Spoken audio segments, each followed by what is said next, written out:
नमस्कार, शाम के 4 बज चुके हैं और 4 बजे का वक्त होता है दिन की सबसे बड़ी खबर लेकर के आने का। जी न्यूज इन्वेस्टिगेशन एक्सक्लूसिव।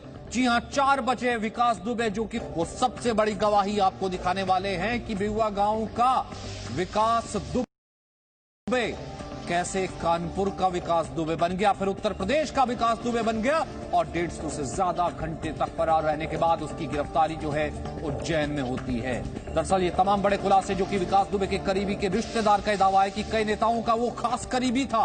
जी न्यूज इन्वेस्टिगेशन ये आपको बता रहा है विकास दुबे के खिलाफ सबसे बड़ी गवाही हम आपको दिखाने वाले हैं।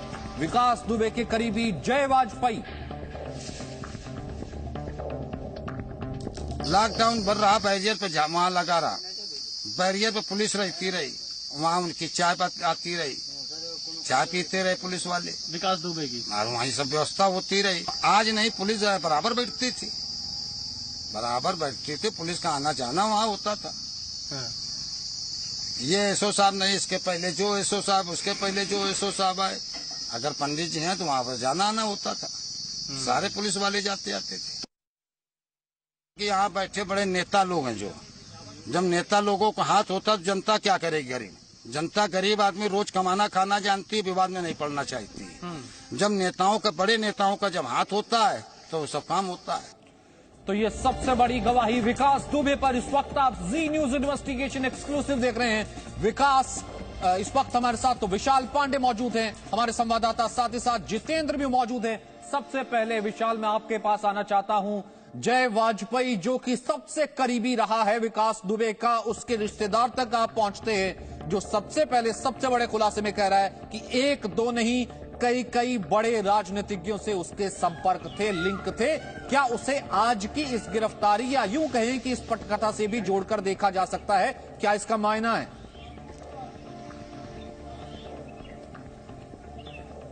देखिए, बिल्कुल, क्योंकि जो खुलासा यहाँ पर जय वाजपेयी के मौसा ने किया है, जिनसे हमारी मुलाकात यहाँ के दिलीप नगर इलाके में हुई, उन्होंने साफ तौर से कहा कि विकास दुबे का राजनीतिक रसूख इतना ज्यादा था कि उससे इलाके में हर कोई डरता था और कोई भी उसके खिलाफ आवाज उठाने में घबराता था। यही नहीं, जो पूरा इस इलाके का थाना था वो यहाँ पर आके विकास दुबे के दरबार में बैठता था, यहाँ पर उससे बातचीत करता था, यहाँ पर उसके आदेशों के हिसाब से यहाँ का थाना काम करता था। ये खुलासा यहाँ पर किया है और इसके अलावा ये भी कहा जो भी थानेदार यहाँ पर आता था वो विकास दुबे के पास जरूर आता था। एक तरह से आप कह सकते हैं कि विकास दुबे से मिलना यहाँ के थाना अध्यक्ष की मजबूरी हो जाती थी। इस तरह के खुलासे सामने आए हैं। इसके अलावा दूसरा जो सबसे बड़ा खुलासा है कि ब्याज के पैसे से यहाँ पर विकास दुबे का कारोबार फलता फूलता था। उसका जो खजांची था जय वाजपेयी, वो ब्याज पे पैसों का कारोबार कानपुर और इसके आसपास के इलाकों में करता था। तीसरी सबसे बड़ी बात जो जय वाजपेयी के मौसा ने बताई वो ये थी कि इस पूरे विवाद की, इस बार जो 1 जुलाई से विवाद शुरू हुआ,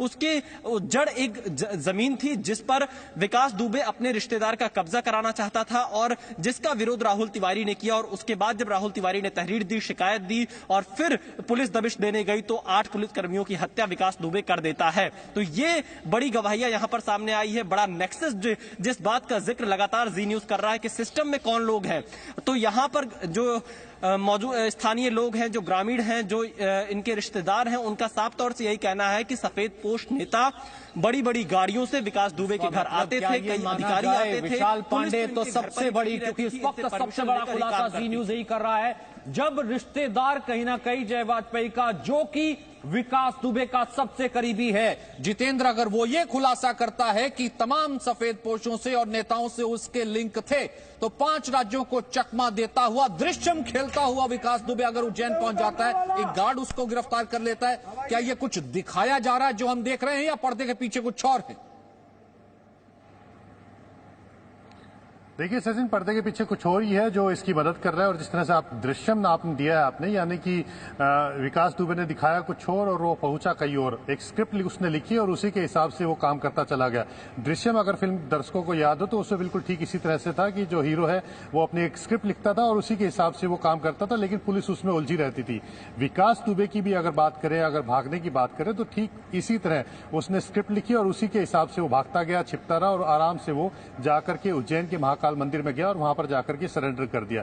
एक चीज और मैं बताना चाहूंगा सचिन आपको, जिस तरह से विशाल ने बताया कि वहां पर विकास दुबे का साम्राज्य जिस तरह से चलता था और उसको लेकर के पुलिस वाले भी कुछ नहीं कर पाते थे, और जिस तरह से जमीन के विवाद को लेकर ये घटना हुई, तो अगर आप इसकी जड़ में जाएंगे तो देवेंद्र मिश्रा जिस मामले को लेकर के कार्रवाई कर रहे थे और जो चौबेपुर के थाना इंचार्ज थे वो कार्रवाई नहीं कर रहे थे, तो जो धारा लगाई गई थी 386 यानी कि एक्सटॉर्शन मांगना, जान से मारने की धमकी दिखा करके, ये धारा जब उसके खिलाफ मामला दर्ज किया गया था तो ये धारा भी लगाई गई थी।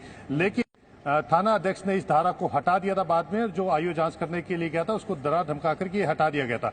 इसी को लेकर के देवेंद्र मिश्रा नाराज थे और उन्होंने कहा था कि विकास दुबे के खिलाफ इन धाराओं के तहत कार्रवाई क्यों नहीं की जा रही है।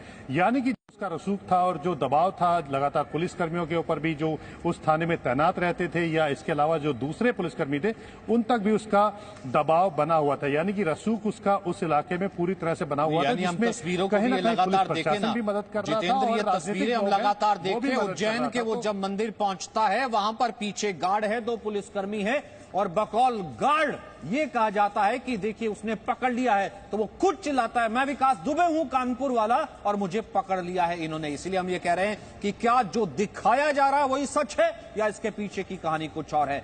विकास दुबे पर सबसे बड़ी गवाही हम आपको दिखा रहे हैं, इसी कड़ी में ये अगला बयान सुनिए। कि ये जमीन एक कोई विवाद इनका मोहनी निवादा में राहुल तिवारी जादेपुर उनकी ससुराल है वहाँ पे, और बिकरू के ही एक बड्डे नाम के हैं, उनकी बिटिया भी आई है। बस उसी जमीन को बंटवारा को लेकर के, ये किस बात पे लेकर के, ये जानकारी हमको मिली है कि वहीं से विवाद उठा है। भाई यार राहुल तिवारी ने कराई थी, उसी के विषय में लेकर के दबिश दी गई, ये जानकारी हम लोगों को मिली है। इलाके में कोई इनका काम नहीं साधन था, इनका जो भी कारोबार है सब कानपुर में ही है। दिलीप नगर में उनका पैतृक गांव है और गांव में कभी नहीं, बचपन से ही सब लोग निकल गए। यहाँ पर कोई उनका आना जाना नहीं है, खेती उनकी जो है बलकट पे उठी है। हम लोगों को ये मालूम होता था कि ये फाइनेंस का काम करते हैं। जैसे कभी हम लोग पूछते थे कारोबार, एक लड़का इनका बैटरी का दुकान किए, एक लड़का इनका इन्वर्टर और ये टीवी फ्रिज की दुकान किए, एक कार एसोसिएशन की दुकान किए। इस तरीके की जानकारी मिलती थी कि वो रिश्तेदार हमारे हैं, सगे मौसा हम। तो जय के विषय में ये मालूम होता था कि फाइनेंस का काम किया। फाइनेंस मतलब कैसे? प्राइवेट फाइनेंस करते हैं, ये हम लोगों मतलब को ब्याज पे पैसा देते हैं। हाँ, ब्याज पे पैसा मार्केट में बांटते हैं, ये हम लोगों को जानकारी मिलती थी। बाकी अब किससे पैसा ये लेते हैं किससे नहीं लेते हैं ये हम लोगों को जानकारी नहीं। इनका जो है काम रहा है कि हरिकिशन श्रीवास्तव विधायक थे, वहाँ की उसकी Presenting B News app available on Google Play and App Store. Download it now.